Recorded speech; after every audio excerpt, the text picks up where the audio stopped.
खाई थी कसम जो निभाई नहीं, हर रात की रात मैंने नहीं।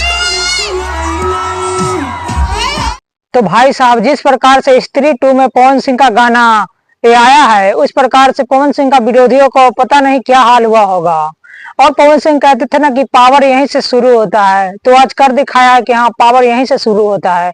और एक नया लकीर खींच दिया जिसपे वो झूठी खाई थी कसम जो निभाई नहीं। तो इस गाना का बोल है कि आई नहीं। तो जिस प्रकार से ये गाना चारों तरफ वायरल हो रहा है और एक गाना को लोगों ने जिस प्रकार से प्यार दिया है, उस प्रकार से ये लग रहा है कि इस फिल्म का गाना स्त्री 2 का मेन यही है और इसी गाना पे पूरा फिल्म आधारित है।